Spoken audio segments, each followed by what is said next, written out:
നമസ്കാരം. Focus media crime ഡെസ്കിലേക്ക്. 5 പേരെ നിഷ്ഠൂരമായി കൊലപ്പെടുത്തിയ പ്രതിക്ക് രാജ്യത്തിൻ്റെ പരമോന്നത നീതിപീഠമായ സുപ്രീം കോടതി വധശിക്ഷയിൽ നിന്നും ഇളവ് നൽകി. ജീവിത അവസാനം വരെയും ജയിലിൽ കഴിയണമെന്ന വിധിയാണ് പുറപ്പെടുവിച്ചത്.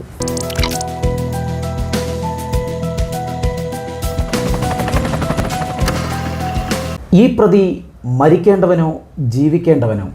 ക്രൈം ഡെസ്കിൽ നമുക്ക് പരിശോധിക്കാം. മാലൂരെ പാലക്കാട് അമയൂർ കൂട്ടക്കൊലക്കേസിലെ പ്രതിയായിട്ടുള്ള രജികുമാറിൻ്റെ വധശിക്ഷ സുപ്രീം കോടതി ഇളവ് ചെയ്തിരുന്നു. പാലക്കാട് മുനിസിപ്പൽ സെക്ഷൻ കോടതിയായിരുന്നു ഈ വധശിക്ഷ വിധിച്ചത് രജികുമാറിന്. അതിനുശേഷം 2014 ഹൈക്കോടതി ഈ വിധിയിന്മേൽ ഈ വധശിക്ഷ ശരിവെച്ചത്. 2025 ഏപ്രിൽ മാസമാണ് നമ്മുടെ സുപ്രീം കോടതി ഈ രജികുമാറിന് ജീവിത അവസാനം വരെയും ജയിലിൽ കിടന്നാൽ മതി എന്നുള്ളൊരു ശിക്ഷയിലേക്ക് ആ വധശിക്ഷ ഇളവ് ചെയ്തു കൊടുത്തു. 2025 ഏപ്രിൽ മാസമാണെന്ന് തോന്നുന്നു രജികുമാറിൻ്റെ വധശിക്ഷ ഇളവ് ചെയ്ത് ജീവിത അവസാനം വരെ ജയിലിൽ കിടന്നാൽ മതി എന്ന സുപ്രീം കോടതി സുപ്രധാന വിധി പുറപ്പെടുവിക്കുന്നത്. ഈ വിധി നേടിക്കൊടുത്തത് ഡൽഹി ലോ യൂണിവേഴ്സിറ്റിയിലെ പ്രൊജക്റ്റ് 39A എന്ന് പറഞ്ഞ ഒരു ലോ കൂട്ടായ്മയുടെ ഭാഗമായി പ്രവർത്തിക്കുന്ന ആളുകളാണ്. അവർ പ്രധാനമായിട്ട് ചെയ്യുന്നത് നമ്മുടെ രാജ്യത്ത് നടക്കുന്ന ഈ വധശിക്ഷയുമായി ബന്ധപ്പെട്ട വിധികൾ നോക്കുകയും അതിനുവേണ്ടി അവർ സുപ്രീം കോടതിയിൽ വാദിക്കുകയും ചെയ്യുന്ന ഒരു കൂട്ടം ലോയേഴ്സാണ്. നമ്മൾ ഈ കേസിൻ്റെ നാൾവഴികൾ നോക്കുമ്പോൾ കേരളത്തെ ആകെ നടുക്കിയ ഒരു കൂട്ടക്കൊല, ഒരു സമാനതകളില്ലാത്ത കൊലപാതകം കൂടിയായിരുന്നു. സമാനതകളും കേട്ടുകേഴ്വില്ലാത്തൊരു കൊലപാതകം കൂടി. കേട്ടുകേഴ്വില്ലാത്തത് എന്ന് ഞാൻ പറഞ്ഞത് കാരണം 5 പേരെ കൊല്ലുക, ഭാര്യയും മകളെയും കൊല്ലുക, മകളെ റേപ്പ് ചെയ്യുക, ഇത് അന്നേ വരെയും രാജ്യത്തെങ്ങും നമ്മുടെ കേരളക്കരയാകെ കേട്ടിട്ടില്ലാത്ത ഒരു കൊലപാതക രീതിയായിരുന്നു. ഭാര്യയും 4 മക്കളെയും കൊല്ലുക. ഈ പ്രതി എന്ന് പറയുന്ന രജികുമാർ പാലക്കാരനാണ്. ഒരു ഓഫീസിൽ ഗുമസ്തനായി ജോലി നോക്കിക്കൊണ്ടിരുന്നപ്പോഴാണ് അവിടെ ടീച്ചറായി വർക്ക് ചെയ്തുകൊണ്ടിരുന്ന ലിസി എന്ന് പറഞ്ഞ ഒരു പെൺകുട്ടിയായിട്ട് ഇഷ്ടത്തിലാവുകയും അവർ വിവാഹം കഴിക്കുകയാണ്. അവരുടെ വിവാഹം നാട്ടുകാരും വീട്ടുകാരും ഒക്കെ എതിർത്തൊരു വിവാഹമായിരുന്നു. കാര്യം എന്താണെന്ന് വെച്ചാൽ ഇദ്ദേഹം ഹിന്ദുവും ലിസി ക്രിസ്ത്യാനിയുമായിരുന്നു. അപ്പോൾ അതുകൊണ്ട് വീട്ടുകാരും അതിന് അനുകൂലമായിട്ട് നിന്നില്ല. ലിസിയെ വിളിച്ചുകൊണ്ട് രജികുമാർ നാട് വിടുകയാണ് ചെയ്തത്. ഒടുവിൽ ലിസിയുടെ കുടുംബക്കാർ ഇവരെ തേടിപ്പിടിച്ച് രജിസ്റ്റർ വിവാഹം നടത്തി കൊടുത്തു. 1 വർഷത്തിനുള്ളിൽ തന്നെ ആദ്യത്തെ കുഞ്ഞ് പിറക്കുന്നു, ഒരു പെൺകുഞ്ഞ് പിറക്കുന്നു. വളരെ സന്തോഷപരമായി അവർ അവരുടെ ജീവിതം നയിച്ചുകൊണ്ടിരിക്കുന്നു. അപ്പോൾ അതിനിടയ്ക്ക് അവർക്ക് അതുകൊണ്ടൊരു 3 കുട്ടികൾ ജനിച്ചു. അങ്ങനെ ഇരിക്കുമ്പോഴത്തേനാണ് ഈ 3 കുട്ടികളെ നോക്കണം, ജോലിയില്ലാത്ത അവസ്ഥ, ജോലി പലപ്പോഴായിട്ട് ജോലിയില്ലാത്ത അവസ്ഥ, സാമ്പത്തികമായിട്ട് ബുദ്ധിമുട്ട് അനുഭവിക്കുന്നവരാ.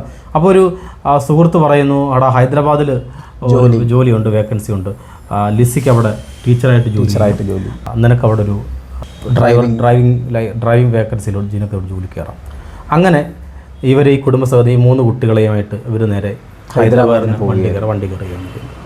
ഹൈദരാബാദിൽ ചെന്ന് കഴിഞ്ഞപ്പോഴത്തേന് ഇവരുടെ കുടുംബത്തിന് ചെറിയ താളപ്പിഴകളുണ്ടാകുന്നു. കാര്യം ഹൈദരാബാദിൽ വെച്ച് ഈ ലിസിക്ക് വേറൊരു അഫെയർ ഉണ്ടാകുന്നുണ്ട്. ആ അഫെയറിൽ ലിസി ഗർഭിണിയാകുകയും ചെയ്യുന്നു. അതോടുകൂടി ഇവർ തമ്മിലുള്ള താളം തെറ്റുന്നു. അവർ തിരിച്ച് നേരെ നാട്ടിലേക്ക് വരികയാണ്. നാട്ടിലേക്ക് വന്നു കഴിയുമ്പോഴത്തേന് 4 കുട്ടികളായി കഴിഞ്ഞു. പട്ടിണിയും പരിവട്ടവും, 2 പേരും ജോലിക്ക് പോകാതാകുന്നു. വല്ലാത്തൊരവസ്ഥയിലേക്ക് ആ കുടുംബം വന്ന് നിൽക്കുന്നു. അങ്ങനെ ഇരിക്കുമ്പോഴായിരുന്നു ഒരു പത്രപരസ്യം പാലക്കാട് അമയൂർ ഒരു റബ്ബർ ടാപ്പിംഗ് വേക്കൻസി ഉണ്ടെന്ന്. ഈ ടാപ്പിംഗ് വേക്കൻസിയിലെ പത്രപരസ്യം കണ്ടുകൊണ്ട് റജി അവിടെ പാലക്കാടേക്ക് യാത്ര ചെയ്തിരിക്കുകയാണ്.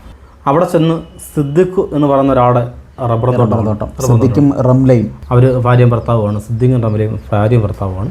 അവരുടെ റബ്ബറും തോട്ടം അത് ടാപ്പ് ചെയ്യാനാണ് ഈ പത്രപരസ്യം കൊടുത്തിരിക്കുന്നത്.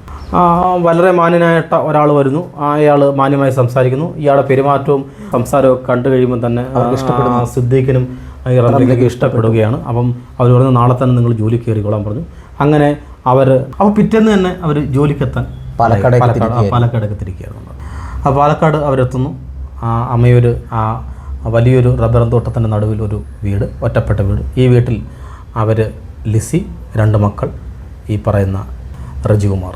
ഇവർ താമസിക്കാൻ വരുമ്പോഴത്തേന് സിദ്ദീഖ് ചോദിക്കുന്നുണ്ട്, 4 കുട്ടികളുണ്ടെന്നല്ലേ പറഞ്ഞത്, 2 കുട്ടികൾ. സിദ്ദീഖിൻ്റെ അടുത്ത് റജികുമാർ പറഞ്ഞു, 4 കുട്ടികളെ നോക്കാനുള്ളൊരു സാമ്പത്തിക സ്ഥിതി ഇല്ലാത്തത് കൊണ്ട് 2 കുട്ടികളെ, മൂത്ത 2 കുട്ടികളെ സെൻറ്റ് അഗസ്റ്റിൻ ഓർഫനേജിലേക്ക്, സ്നേഹഭവൻ ഓർഫനേജിലേക്ക് മാറ്റി അവരെ അവിടെ നിന്നാണ് പഠിക്കുകയും വളരുകയും ചെയ്യുന്നത്. അങ്ങനെ ഒരു സന്തോഷകരമായ അവർ അവിടെ ജീവിതം ആരംഭിക്കുന്നു. രാവിലെ റജി അവിടെ എല്ലാം ടാപ്പി ചെയ്യുന്നു. അതിനുശേഷം റജികുമാർ ചെയ്യുന്ന പരിപാടി എന്ന് പറഞ്ഞാൽ ഉച്ച കഴിഞ്ഞ് ഓട്ടോറിക്ഷ ഓടിക്കാൻ പോവുകയാണ്. അപ്പം അത്രയും അധ്വാനിയായ ഒരു ചെറുപ്പക്കാരൻ, ചെറുതായിട്ട് ട്യൂഷനും. എന്നിട്ട് ഈ ലിസി അവിടെയുള്ള കുട്ടികൾക്ക് ട്യൂഷൻ എടുക്കാൻ തുടങ്ങുന്നു. ഇടയ്ക്കിടയ്ക്ക് ഈ പറയുന്ന റജിയും ട്യൂഷൻ എടുക്കാൻ തോന്നുന്നു. അങ്ങനെ എല്ലായിടത്തും ഒരു നല്ല മാന്യനായ ഒരു വ്യക്തി, ആളുകളുടെ ഇടയിൽ ഒരു വലിയ ഇമേജ്, സൗമ്യനായ വ്യക്തി, ആളുകളോട് ഇടപഴകാൻ നല്ലൊരു വ്യക്തി, സംസാര രീതി എല്ലാം ആകർഷണീയമായ രീതിയിലുള്ള സംസാരം, ഇതെല്ലാം നല്ലൊരു വ്യക്തിത്വത്തിൻ്റെ ഉടമ. ആൾക്കാർ റജികുമാറിനെ അത്രത്തോളം വിശ്വസിക്കുകയും ചെയ്തു. അങ്ങനെ സൗമ്യനായ ഒരു മനുഷ്യൻ, ആ മനുഷ്യനാണ് ഈ കേരളത്തെ നടുക്കിക്കളഞ്ഞത്. 5 ജീവനുകൾ ഇല്ലാതാക്കി. അന്നോളം കേട്ടില്ലാത്ത കേസുകളുടെ സ്റ്റോറിയിൽ നിന്നും വ്യത്യസ്തമായിരുന്നു ഈ സ്റ്റോറി. റജികുമാർ അവിടെ അത്രയും സൗമ്യനായി അത്രയും നല്ല രീതിയിൽ വർക്ക് ചെയ്യുമ്പോൾ റജികുമാറിന് അവിടെ ഒരു പ്രേമം ഉണ്ടാകുന്നു. ഈ റജികുമാറിൻ്റെ അടുപ്പം ഒരിക്കൽ ലിസി മനസ്സിലാക്കുന്നു. രാത്രി 11 മണിക്ക് റജികുമാറിൻ്റെ ഫോണിലേക്ക് ഒരു മിസ് കോൾ വരുന്നു. ഈ മിസ് കോൾ ആരുടെയാണെന്ന് ചോദ്യം ചെയ്തുകൊണ്ട് അവർ അവിടെ വഴക്കുണ്ടാകുന്നു. ഈ വഴക്കിനൊടുവിൽ റജികുമാർ ലിസിയെ ഇല്ലാതാക്കുന്നു. റജികുമാറിൻ്റെ മൊഴിയിൽ നിന്നും പറയുന്നത് റജികുമാർ ആത്മഹത്യ ചെയ്താൽ എന്താ എന്ന് ചിന്തിച്ചുകൊണ്ട് നിൽക്കുമ്പോൾ വീണ്ടും ഈ കാമുകിയുടെ ഫോൺ കോൾ വീണ്ടും വരുന്നു. എൻ്റെ ഹസ്ബൻഡ് ഇവിടെ ഇല്ല, വരാൻ വേണ്ടിയാണ് നിങ്ങളെ വിളിച്ചതെന്ന്. റജികുമാർ തീരുമാനം മാറ്റുന്നു. സ്വന്തം ഭാര്യയെ കൊന്നു തള്ളിയതിനു ശേഷം കാമുകിയുടെ അടുത്തേക്ക് പോകുന്നു. കാമുകിയുടെ അടുത്ത് അന്ന് രാത്രി കഴിഞ്ഞ ശേഷം പിറ്റേന്ന് വന്ന് റജികുമാർ ഭാര്യയെ സെപ്റ്റി ടാങ്കിനുള്ളിലാക്കി. ഈ സംഭവം നടക്കുന്നത് 8-ാം തീയതി രാത്രി 11:30-ക്കാണ്. അതിനുശേഷം 9-ാം തീയതി രാത്രി ഇദ്ദേഹം സെപ്റ്റി ടാങ്കിൽ എടുത്തിടുന്നു വൈഫിനെ. അതിനുശേഷം ഈ കുട്ടികളും ഈ പറയുന്ന റജികുമാറും ആ വീട്ടിൽ താമസിക്കുന്നു. പിറ്റേന്ന് രാവിലെ റംലത്ത് നോക്കുമ്പോൾ കുട്ടികളും റജികുമാറെ മാത്രമേ വീട്ടിൽ കാണാനുള്ളൂ. സ്വാഭാവികമായിട്ടും അടുത്ത അയലോക്കാരെ ചോദിക്കുമല്ലോ, ലിസി എന്തേന്ന് ചോദിക്കും. ലിസി എന്താണെന്ന് ചോദിച്ചു.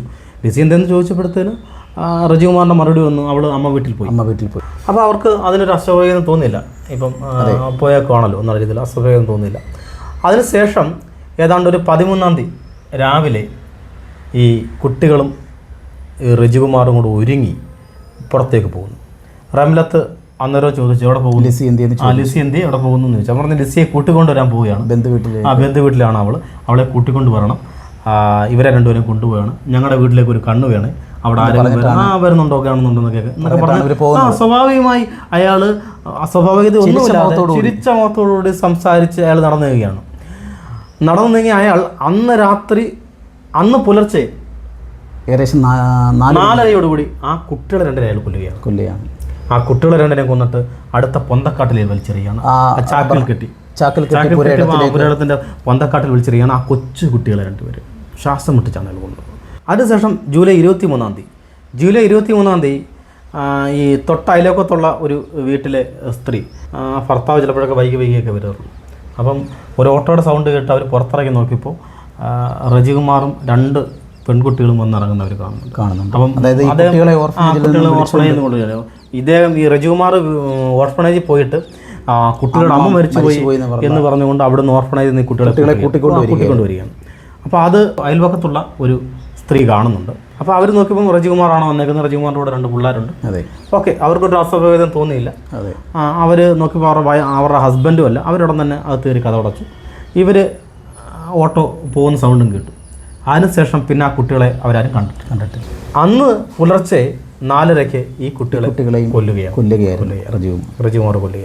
റജികുമാർ കൊല്ലുമ്പോൾ മൂത്ത മകൾ 12 വയസ്സുകാരിയെ റജികുമാർ ക്രൂരമായി റേപ്പ് ചെയ്യും. ഈ കേരളം കേട്ടിട്ടില്ലാത്ത ഒരച്ഛൻ മകളെ റേപ്പ് ചെയ്യും. അത് പോലീസ് ജനങ്ങളോട് പറയുമ്പോൾ ജനം അവിടെ ഞെട്ടി തരിച്ചുപോയി. ഇതാണ് ഈ കേസിൻ്റെ നാൾ വഴി.